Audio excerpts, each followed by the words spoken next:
I'm Liliana and I'm gonna talk about Krashen's language acquisition, language learning. Okay. The first hypothesis is about acquisition learning, and it says that adults have two distinct ways of developing competence in a second language, that is by acquisition and by learning. This theory says language is acquired when messages, texts, or conversations are understood. Also, language is acquired by input, not by output. The differences between language learning and language acquisition are these ones. The first one is is a conscious process, while acquisition is a subconscious one. Learning is about structure or form, and acquisition about meaning.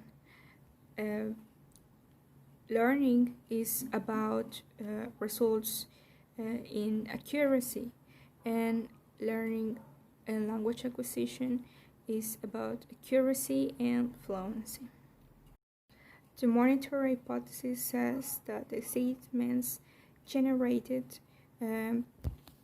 will be corrected in the monitor, that is where learning is stored. There are three monitor users.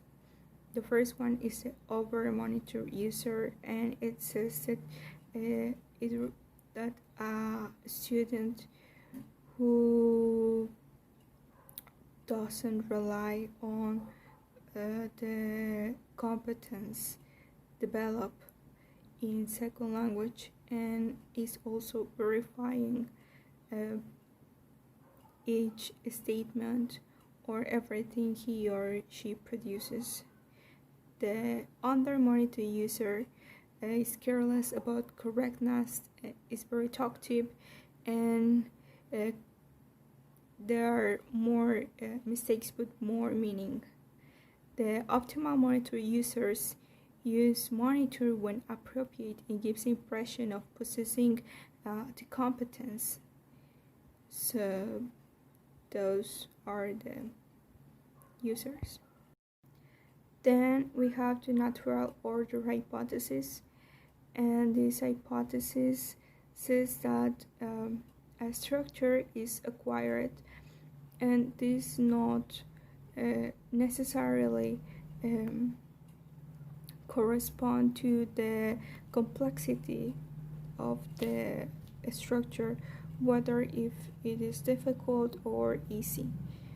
And when students make mistakes, this is because the structure is not yet mastered, or has not been completely acquired. But also the learned competence can be useful to modify the production and correct themselves. Then we have the input hypothesis, the most important of this. It says that languages are acquired by understanding messages or by comprehensible input.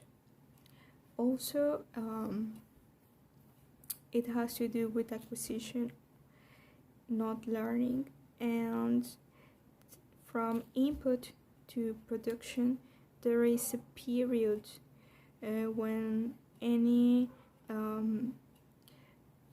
original statement is produced, and this is called the silent period.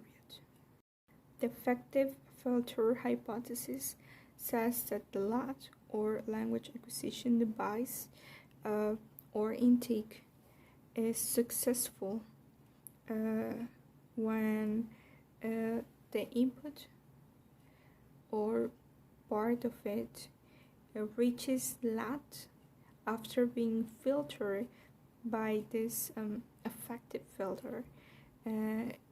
So this controls the amount of input. This opens or closes according to the mood. So it is important to provide an acquisition environment in the classroom. This environment should be appropriate, avoiding anxiety and other factors that could be negative.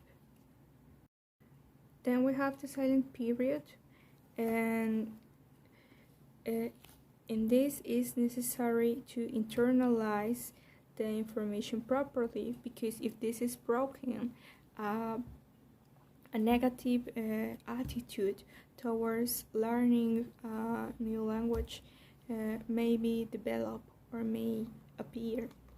And this period also varies from speaker to speaker.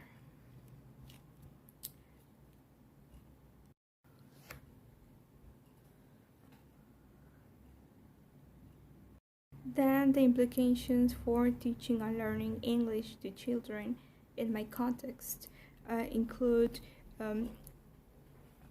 provide comprehensible input and encourage motivation and self confidence in children.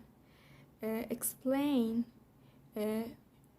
how or even show when and how to use sentences and phrases to avoid misunderstandings. And don't ask children to produce output before they are ready, in order to avoid interference in first and second language, or make them feel insecure. As a conclusion, I see, or I can define teachers as a source of language knowledge. We are the ones to provide a schemata to children. Also, we are seen as the ones to provide input by using methods, strategies, and techniques according to children's necessities. And also we're seen as extra linguistic support providers.